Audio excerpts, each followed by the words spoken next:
हर जन्म में बाबा तेरा साथ चाहिए, हर जन्म में बाबा तेरा साथ चाहिए।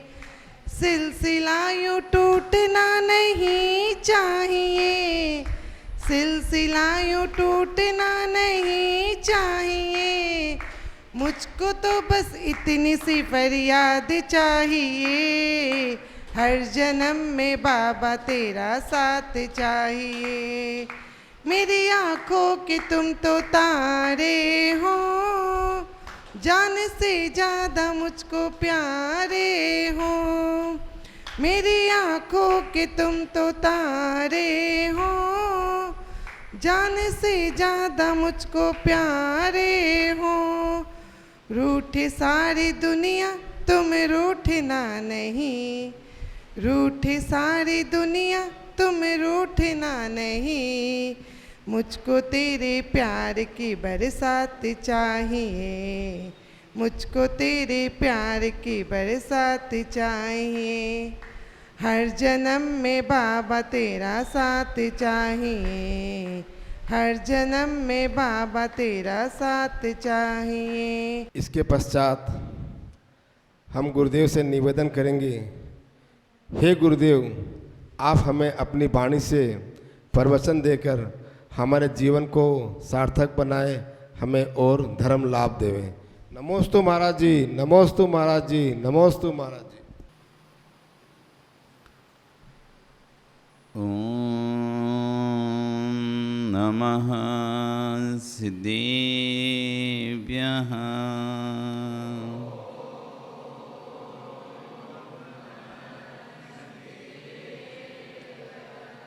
ॐ नमः सिद्धेभ्यः।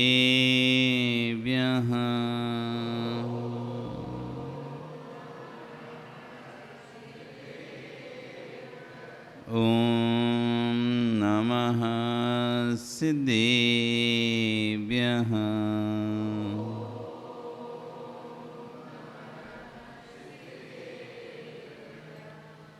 मो तिरिणी खग्गिणाय रुत्तारी मोय सिर सिरणी बिहू आयरी राव पसियो परवादिण्यो भव्य जी लोए। देव देवं जिनं नत्वा भवोद्भवविनाशनं भक्षेयं देशनाकाङ्क्षिन् मतिहीनो विभक्तिदहं।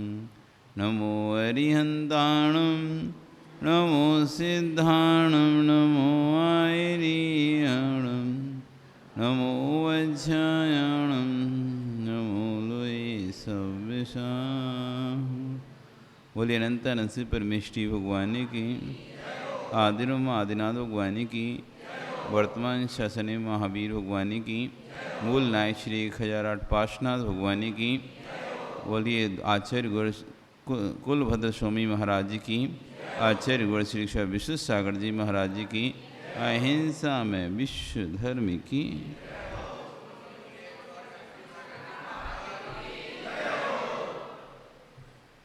बंधु,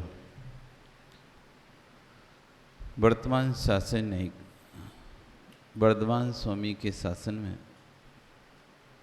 तीर्थंकर प्रभु की चरण निश्रा में बैठकर हम सभी जिन देशना का श्रवण कर रहे हैं।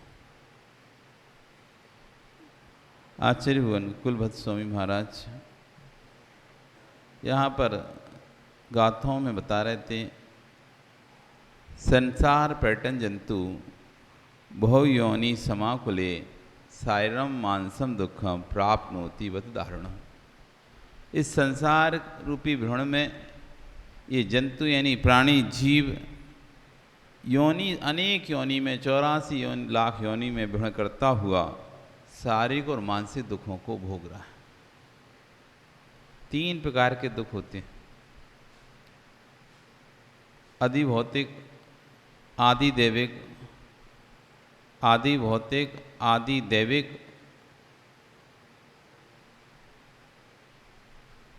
एक और होता है। ऐसे 3 प्रकार के दुख होते हैं, शारीरिक, मानसिक और प्राकृतिक। शारीरिक दुख, मानसिक दुख और प्राकृतिक दुख। जो प्रकृति से मिलता है ना, हम लोग शरीर से भी कोई दुखी नहीं है और मन से भी कोई दुखी नहीं है, लेकिन प्राकृतिक दुख आते हैं, आपदाएं आती, प्राकृतिक आपदाएं आती हैं। तो शारीरिक, मानसिक और प्राकृतिक है ना, नैसर्गिक जिसे अपन कहते हैं, तो नैसर्गिक दुख मिलते हैं। इस संसार में जीव 3 प्रकार के दुखों को भोग रहा है। कभी शरीर से दुखी होता है, शरीर जैसे तैसे ठीक होता है, स्वस्थ होता है, तो मन अस्वस्थ हो जाता है। मानसिक रूप पीड़ित हो जाता है, मानसिक दुखी रहता है, दिन भर सोचता रहता है, चिंता में रहता है। शरीर तो सब कुछ अच्छा है, लेकिन चिंताएं उसे घेर लेती हैं, तनाव में पड़ा रहता है, तो शरीर से दुख, मानसिक दुख रहता है।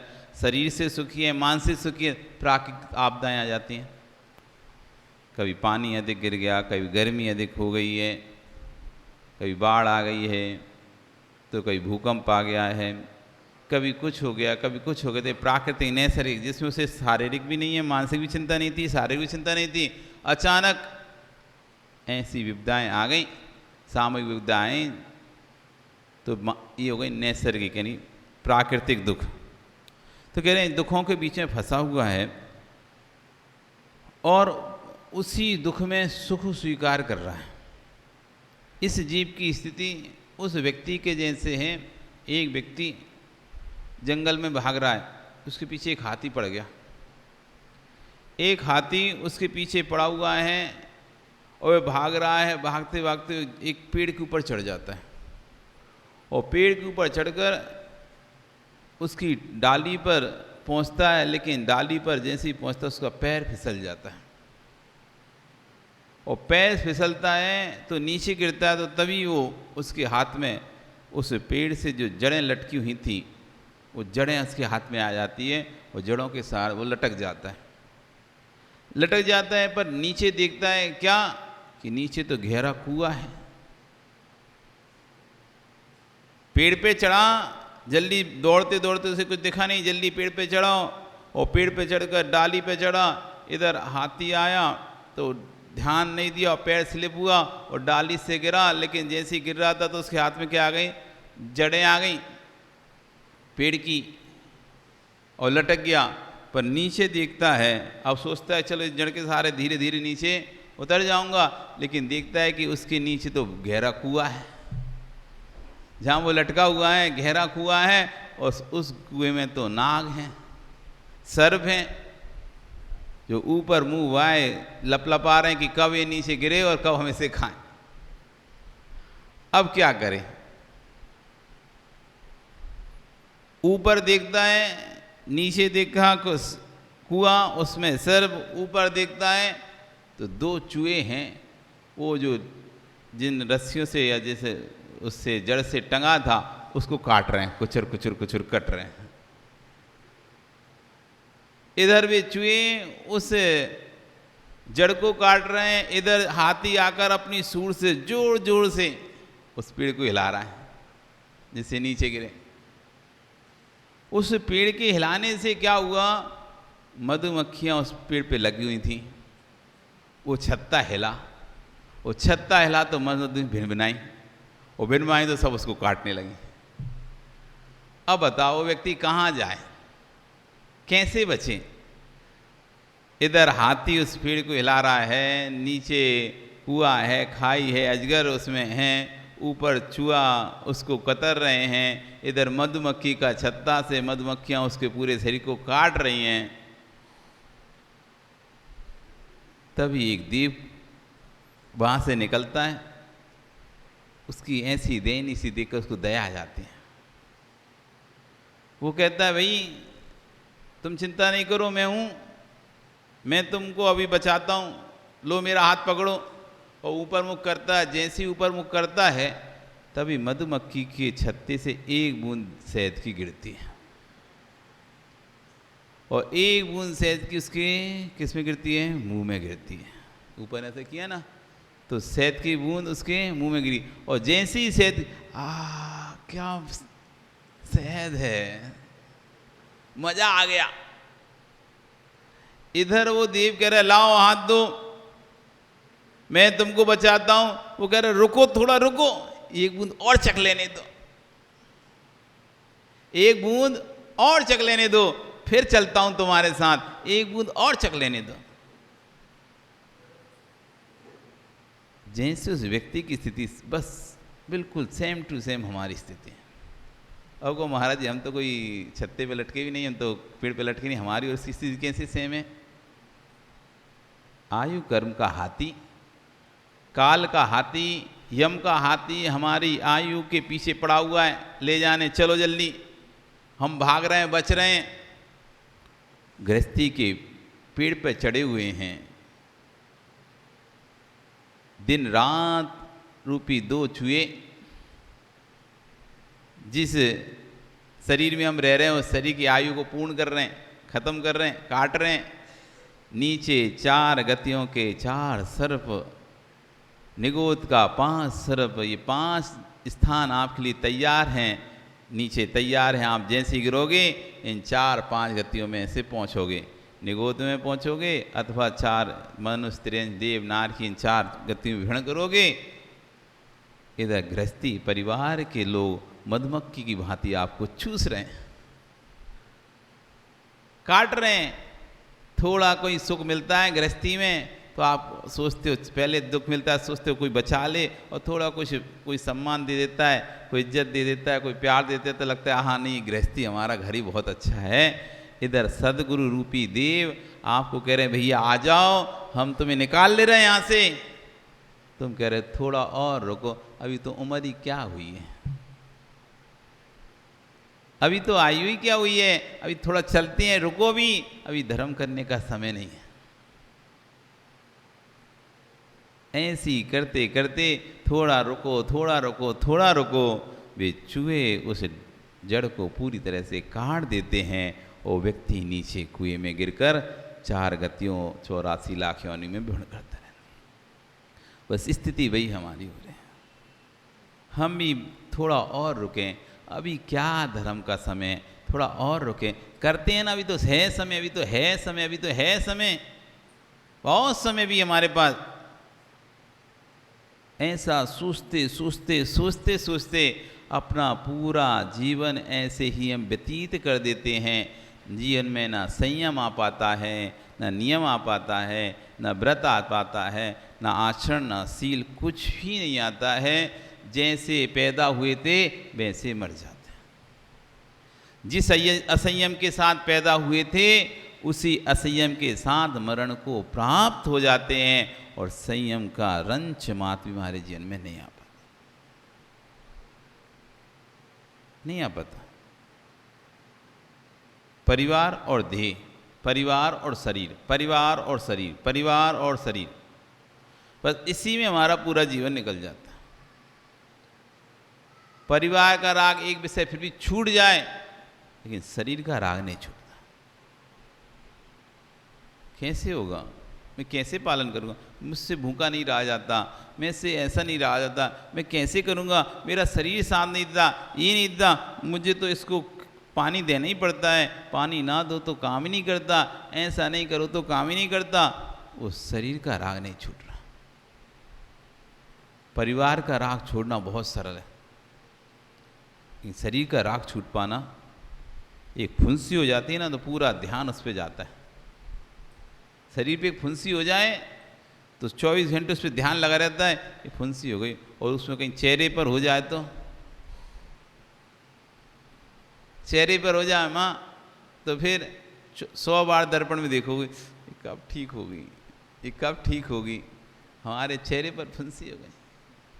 आचार्य इसी बात को कह रहे हैं कि घर गृहस्थी का राग छोड़ना सरल है, लेकिन सबसे जटिल राग है ध्येय का राग छोड़ पाना। सब छूट जाने के बाद भी जीव शरीर के राग को नहीं छोड़ पाता। सड़ रहा है, गल रहा है, तब भी ये नहीं सोचता कि उसका परिणाम उसमें चल रहा है, तब भी कहता है कोई बचा ले, कोई वैद्य ले आओ, उपचार करा लो। अब सुभाष जी युवा जवान हो गए कि वृद्ध हो गए? अब आप जवान हो गए कि वृद्ध हो गए? हैं? जवान तो नहीं होगे ना। अब जितनी ताकत आपके शरीर में, उससे ताकत बढ़ेगी कि कम होगी? जब इस ताकत, जो भी शरीर में ताकत है, जब हम इस शक्ति के साथ धर्म नहीं कर पा रहे हैं और ये सोचते हैं आगे करेंगे आगे करेंगे आगे करेंगे, तो आगे सुरेंद्र जी ताकत कम होगी बढ़ेगी? शरीर क्षीण होगा कि वृद्धिंगत होगा? जब हम देख रहे हैं, कहाँ एक समय था जवानी का, युवा पद का, कि पैर जमीन में मारते थे पानी निकल जाता था। युवा अवस्था में ऐसा शरीर में ताकत रहती है कि कहीं भी ठोकर मारो सो पानी निकल जाए। कहने मतलब शरीर इतना अच्छा रहता है कि गिरते रहते हैं, पड़ते रहते हैं, लगती भी रहती है, तब भी तुरंत कवर हो जाता था, कुछ नहीं था। लेकिन जैसे जैसे हम वृद्ध अवस्था को प्राप्त हो रहे हैं, शरीर क्षीण होता चला जाए, और फिर भी ये सोच रहे हैं अभी तो है समय, आगे करेंगे।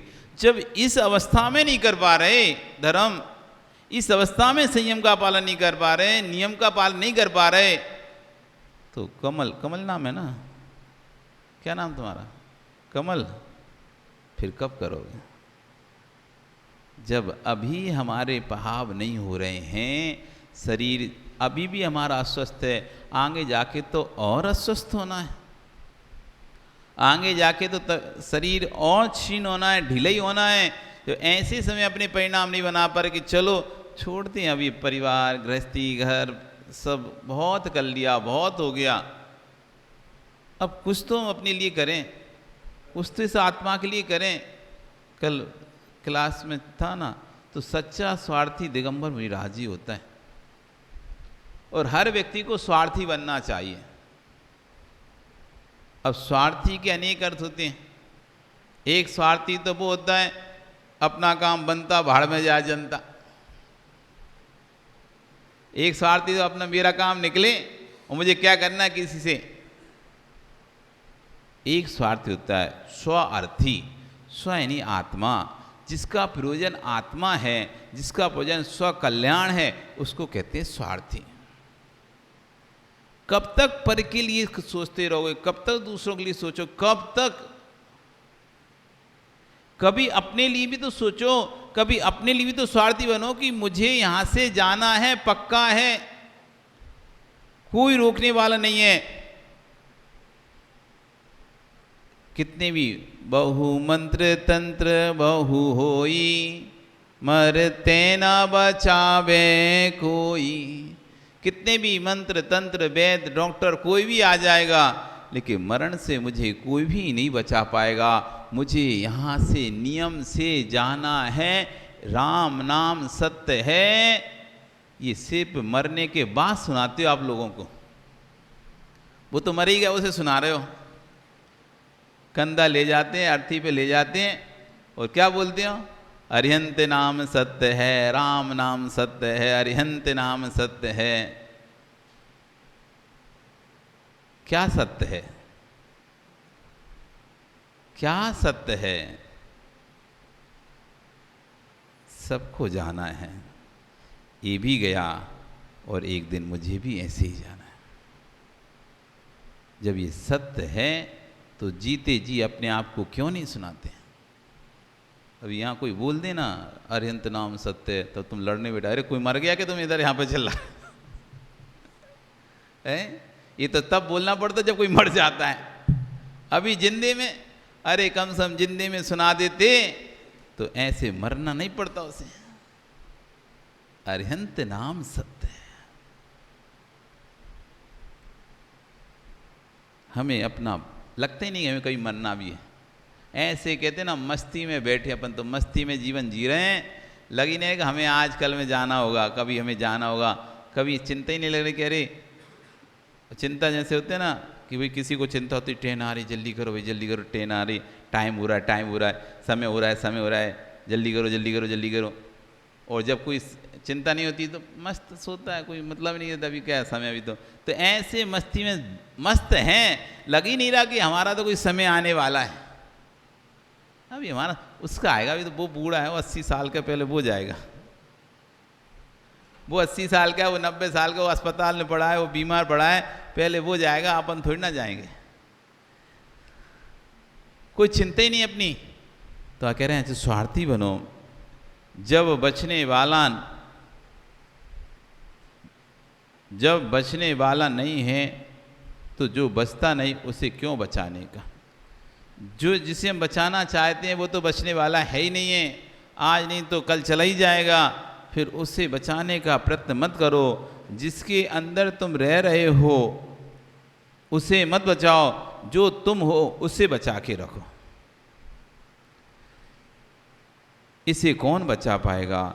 जब इसे नहीं बचा पाओगे तो बच के ही रहो। जब इस शरीर को नहीं बचा पाओगे तो कह रहे हैं इससे बच के रहो। नाना योनियों में भटकने से बचना है तो देह के राग से बच के रहो। आप लोगों को अच्छा नहीं लग रहा क्या? पता नहीं, एकदम ऐसे बैठे हो जैसे कुछ हो गया। आश्चर्य अच्छा नहीं लग रहा क्या? एकदम सुन्न माट से बैठे हो। ये क्या सोच रहे हो आप सब? हाँ ठीक है, करो चिंतन, लेकिन हताश मत होना, निराश मत होना। तुम नेतागिरी करते हो तो हताश नहीं होते। कितनी बार भी हारते हो, कितनी बार जीतता है, फिर भी खड़ा हो जाता है। हे ज्ञानी, इसलिए हताश नहीं होना, पुरुषार्थ करते चलो, पुरुषार्थ करते चलो। कभी तो समय आएगा, जीवन उसी का ही सफल रहता है जो अपने जीवन से हारता नहीं। उमंग जिसके अंदर नष्ट नहीं हुई है वही सफलता को प्राप्त करता है। कभी तो समय आएगा, आप पुरुषार्थ करो। 1 भव, 2 भव, 3 भव, 4 भव, 10 भव, 20 भव, पुरुषार्थ कर दो, कभी तो अपनी विजय होगी। अपन सिद्ध शिला में बैठेंगे। अपने ऊपर इतना विश्वास रखो, कभी तो मैं सिद्ध शिला में बैठूंगा। मैं इतना पुरुषार्थ करूँ, इतना पुरुषार्थ करूँगा, आज नहीं तो कल, कल नहीं तो परसों, परसों नहीं तो अगले भव में, किसी ना किसी भव में मैं एक दिन सिद्ध सलाह पर बैठूं। इतना अपने अंदर कॉन्फिडेंस लेके आओ। मैं व्रतों का पालन करूँगा, नियमों का पालन करूँगा, धर्म को अच्छे से धारण करूँगा। आज नहीं तो कल, पक्का विश्वास है मुझे, मैं जरूर सिद्ध सलाह में बैठूँगा। गलतियाँ होंगी, होती रहेंगी, फिर भी मैं अपनी प्रयास को नहीं छोड़ूंगा। हार जाऊंगा, पुनः उठूंगा। कोशिश करने वालों की हार नहीं होती और लहरों से डरकर नौका पार नहीं होती।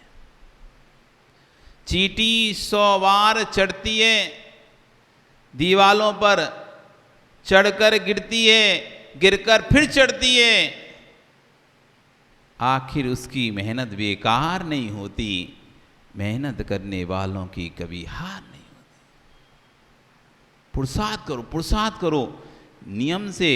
आज के संस्कार, आज के मेरा संस्कार नियम से कल मुझे भगवान बनाएगा, इतने अपने अंदर विश्वास रखो। कौन क्या सोचता है, कौन क्या कहता है, कुछ नहीं। अपने अंदर इतना विश्वास रखो, मैं दृढ़ता से पालन करूंगा अपने नियमों का, और टूट भी जाएंगे कोई बात नहीं, मैं फिर से पालन करूंगा। डरना नहीं चाहिए कभी। हम नियम लेने से बस इसलिए डरते हैं टूट ना जाए, बड़ा पाप लगेगा, बहुत पाप लगेगा, इसलिए नहीं लेते। टूट जाता है तो इसलिए रात्रि भोजन क्यों नहीं छोड़ते? अरे वो महाराज जी याद नहीं रहता, टूट जाता है, इसलिए रात्रि भोजन त्याग नहीं करते। कोई वस्तु का कभी पूछें ये त्याग कर दो, हाँ कर तो दें त्याग, लेकिन डर रहता है कहीं टूट ना जाए, इसलिए टूटने के भय से हम नियम नहीं लेते। पाप लगता है नियम लेके तोड़ने से। तो नियम नहीं लोगे तो कौन सा पुण्य लग रहा है तुमको? जिसने रात्रि भोजन त्याग का नियम लिया और उसने रात में खा लिया, उसको पाप लग गया, और जिसने त्याग नहीं लिया उसको कौन सा पुण्य लग रहा है? बताओ महेश जी।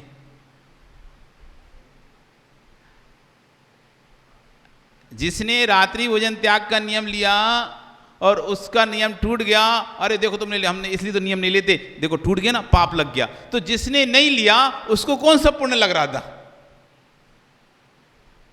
कम से कम जिसने लिया था तो जितने दिन पालन किया तो उतने दिन तो कम से कम उसे पुण्य लगा, और जिसने लिया ही नहीं था उसे तो सतत निरंतर 24 घंटे पाप का बंद हो रहा था रात्रि भोजन का। कम से कम टूट गया, और उसे जिस दिन भी उसे भाव आया, अरे मैंने तोड़ दिया, अच्छा नहीं किया, पुनः यदि उसने स्थापित कर लिया तो उसको फिर से पुण्य चालू हो गया। लेकिन जिसने लिया ही नहीं है उसका तो कोई पुण्य चालू होना ही नहीं है। जिसने लिए ही नहीं है उसका तो कोई पुण्य चालू ही नहीं होना है। कोई माल आपने खरीदा और रेट कम हो गई तो दूसरा कह रहा देखो अच्छे भैया हमने तो खरीदा ही नहीं था, हमें तो इसलिए कोई नहीं हुआ प्रॉफिट, तुमने खरीदा देखो तुम कोई प्रॉफिट नहीं हुआ।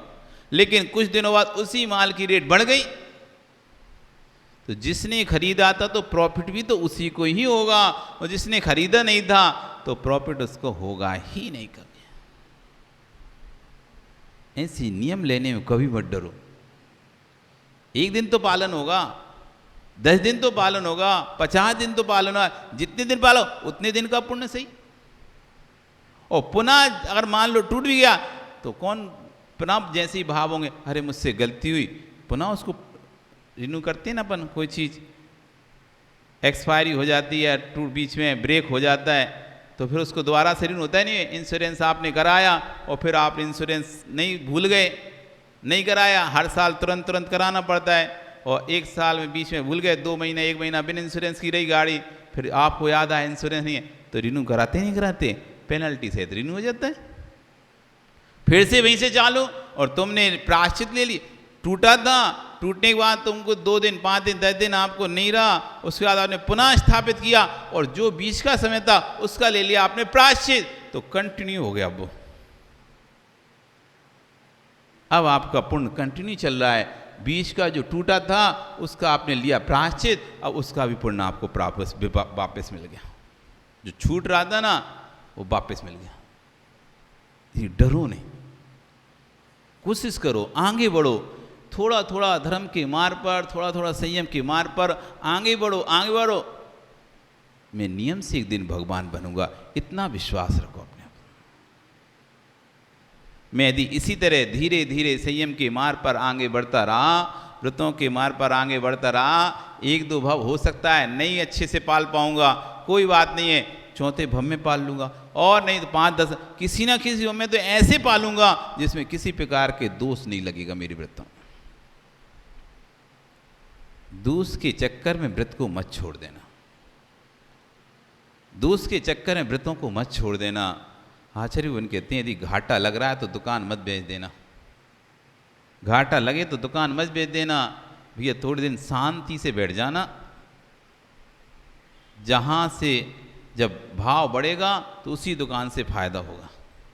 यदि तुमने दुकान ही बेच दी और फिर बाद में भाव बढ़े तो कहां से कमाओगे प्रॉफिट। इसलिए घाटा लगे तब भी शांति से बैठे रहो, चिंता नहीं करो, ई परिणाम ई आत्मा में फिर दोबारा से भाव आएंगे व्रत को ग्रहण करने के। व्रत टूट रहा है बिल्कुल फिक्र नहीं करो, शांति से बैठो, यही आत्मा फिर से परिणाम करेगी। नहीं नहीं नहीं, अपन ने बहुत पाप कर लिया, अब नहीं करना, अपने पास तो अपना व्रत था, अपन उसको छेदो स्थापना हो मध्यम पुनः स्थापित होते उसी में।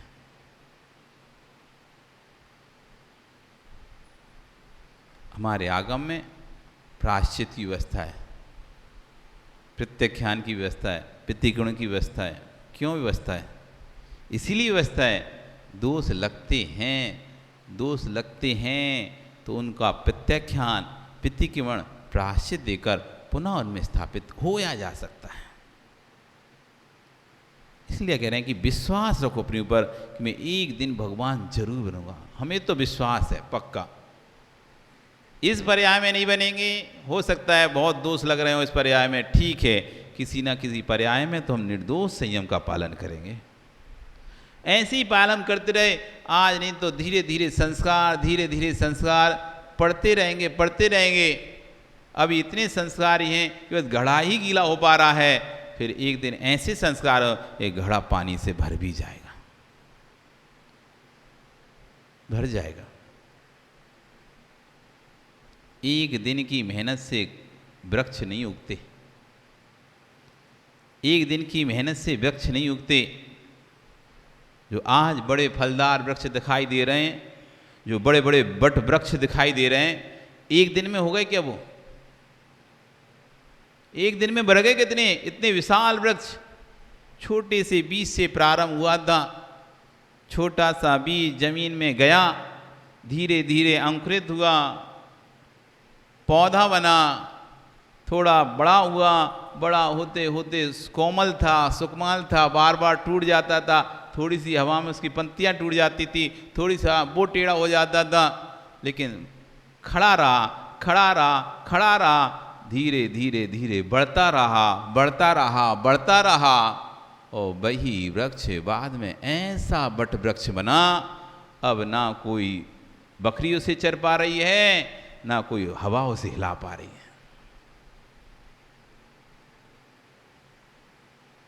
वही तो बीज है, जो बीज थोड़ी सी बातों, थोड़ी सी हवा में उड़ जाता था, वही तो तीर्थंकर का जीव था, जो छोटी छोटी बातों में आगे क्रोध कर लेता था, छोटी छोटी बातों में अब हार मान जाता था, लेकिन ठीक है, धीरे धीरे धीरे धीरे अपने मार्ग पर बढ़ता रहा, संयम के संस्कार आत्मा में डालता रहा। एक बार संस्कार पढ़ना प्रारंभ हो जाए तो हर भव में संस्कार मिलते हैं, संयोग ऐसे ही मिलते हैं। मारीची का जीव का संस्कार मिथ्यात्व का पड़ा, जैसे ही भगवान आदिनाथ शोषण से निकलने के बाद वो जिस भव में भी पैदा हुआ ना, उस भव में वो कुतापसी बना। उसने 363 मत चलाए, क्रियावादी अक्रियावादी ऐसे करके उसने 363 मत चलाए। तो जब भी जिस भव में उसका जन्म होता था ना, उस भव में वो उस संप्रदाय का बड़ा तपस्वी साधु हो जाता था, बड़ा ज्ञानी साधु हो जाता था, और अब मत चलाता था। हर भव में ऐसे ही हो उसके साथ। तो जिस चीज़ के संस्कार पढ़ते हैं, यदि आपके अंदर धर्म के संस्कार पढ़ रहे हैं ना, तो आप अगले भव में भी ऐसे लोगों की संगति में मिलेगी जहाँ धर्म होता होगा। और संस्कार पढ़ेंगे, फिर आगे और संगति मिलेगी, फिर और संस्कार पढ़ेंगे, क्षुल्लक दीक्षा तक के संस्कार पढ़ जाएंगे, फिर और संस्कार करेंगे, मुनि दीक्षा तक के संस्कार पढ़ेंगे। ऐसे ऐसे करते करते आपके संस्कार एक दिन ऐसे आएंगे कि अरिहंत अवस्था के संस्कार पढ़ जाएंगे। संपूर्ण खेल संस्कार का है। नहीं तो इन माताओं से पूछ लो, एक पत्थर में संस्कार देती हैं ये खट्टेपन का। 3 दिन 4 दिन तक दही में डाल के रखा आपने एक पत्थर, और फिर उसे आपने धो लिया। 4 दिन तक मार्बल के एक टुकड़े को, बादाम को अथवा चांदी के सिक्के को आपने 2-3 दिन या 1-2 दिन खट्टे दही में डाल के रखा, उसके बाद आपने धो लिया। अब लेकिन जब भी अब आप उसे दूध में डालते हो, दूध दही बन जाता है। बनता ही नहीं बनता? रोज उसको खट्टे दही में अब डालना पड़ेगा क्या? एक बार डाल दिया, उसके अंदर आगे संस्कार अब खटाई के। अब तुमने कितना भी पानी से उसे धो लिया, सुखा लिया, रख दिया, 2 महीने बाद भी डालोगे तुम उसे दूध में, तो दूध जमेगा कि नहीं जमेगा? नहीं जमेगा, जम जाएगा ना। क्यों? उसके अंदर संस्कार पड़ चुके हैं। अब कभी भी उसे डालोगे, वो दूध को दही बना देगा। ऐसी जैसी आत्मा में संस्कार पड़ते हैं, तो कह रहे हैं विजय आपकी होगी, आप निश्चित रहो, हम सब सिद्ध शिला पर बैठेंगे। बैठोगे कि नहीं बैठोगे? विश्वास है कि अपने ऊपर? अपने ऊपर विश्वास है कि नहीं कि हम भी सिद्ध शिला में एक दिन बैठेंगे? ऐसा विश्वास है आपको? ऐसा विश्वास लेके आओ अंदर से। तुम कहो महाराज जी हम तो कुछ नियम संयम करते नहीं, कैसे हम बैठेंगे? अभी हम तो कहीं दूर दूर तक हमारा तो कोई सोच ही नहीं कि हम भी कभी भगवान बनेंगे। सोच नहीं तो आज सोच पैदा कर लो। यदि आपको लगता है हम तो इतने बुरे हैं, हम तो इतना पाप करते हैं, झूठ बोलते हैं, चोरी करते हैं, मायाचारी करते हैं, हम तो कहीं भगवान कहाँ बनेंगे? भगवान बनने के लिए तो कितने परिणाम अच्छे चाहिए। ऐसा तुम्हारे अंदर मन है तो आज विचार बना लो, तुम भी भगवान बनोगे। तुम भी भगवान बनोगे। कब किसका जीवन परिवर्तित हो जाए, कब किसका जीवन बदल जाए, कुछ नहीं कहा जा सकता। वो जब व्यक्ति बदलता है ना, तो ऐसा बदलता है कि लोग भी आश्चर्यचकित रह जाते हैं एक समय वो था जो सप्त व्यसन में लीन था, और एक समय आज है जो अपने सट आवश्यक में लीन है। जी बदल जाता है। हम सब सिद्ध सलाह पर बैठेंगे, बिल्कुल बैठेंगे। यदि बैठोगे तो ज्ञानी खड़े हो जाओ। जब तक खड़े नहीं होगे तो बैठ नहीं पाओगे। आज खड़े हो जाओ। फिर यदि तुमको सबको मन है ना बैठने का तो खड़े हो जाओ। खड़े होगे तभी बैठ पाओगे। प्रश्न ये है क्यों बैठना है? प्रश्न ये है बैठता कौन है? तो जो खड़ा होता है वही सिद्ध सलाह पर बैठता है। अब देख लो, आपको खड़े होना है कि बैठे रहना है? खड़े हो जाओगे तो नियम से बैठोगे सिद्ध सलाह पर। नहीं समझ में आया? नहीं समझ में आया? मुनि बनकर खड़े हो जाओ। मुनि बनकर खड़े हो जाओ तो सिद्ध बनकर सिद्ध सलाह पर बैठ जाओगे। मुनि बनकर खड़े नहीं हुए तो सिद्ध सलाह पर ऐसे बैठे बैठे तो नहीं बैठ पा रहे तो कपड़ों में। चुनाव में ही कहते हैं कि जगत की नीतियां भी धर्म से चलती हैं। आप पकड़ नहीं पाते। कोई नहीं कहता कि आप चुनाव में बैठते हैं। चुनाव में क्या होते हैं? खड़े होते हैं ना व्यक्ति। जो चुनाव में खड़ा होता है वही कुर्सी पर बैठ पाता है। जो चुनाव में खड़ा नहीं होता वो कुर्सी पर भी नहीं बैठ पाता। ऐसी जो मुनि बनकर खड़ा नहीं होता वो सिद्ध सलाह की कुर्सी पर नहीं बैठ पाता। ऐसी धन्य हो जिन शासन को नमोस्तु शासन को। इनके ज्ञानी निर्गंत भी खड़े होते हैं, आहार भी खड़े होकर करते हैं, ध्यान भी काशर मुद्रा में खड़े होकर करते हैं। जब खड़े होकर करेंगे तभी तो सिद्ध सलाह पर बैठ पाएंगे। बैठना है ना सिद्ध सलाह पर? किस किस को बैठना है? हाथ तो उठाओ। सिद्ध सलाह पर किस किस को बैठना है? आप में से कोई को नहीं बैठना? क्यों सुशील? ओ जय कुमार जी, बैठना ही नहीं बैठना सिद्ध सलाह में? हैं? हाँ तो भाव है कि नहीं सिद्ध सलाह पर बैठने के? किस किस के भाव हैं सिद्ध सलाह पर बैठने के? हाथ ऊंचा करो। हाँ जय कुमार जी के हैं। क्या सुभाष जी आपके भाव नहीं कि सिद्ध सलाह जाने के?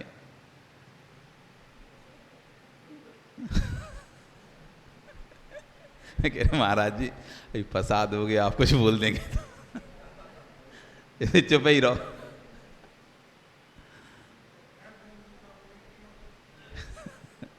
बोल दूंगा कह दोगे, चलो फिर खड़े हो जाओ। सही है।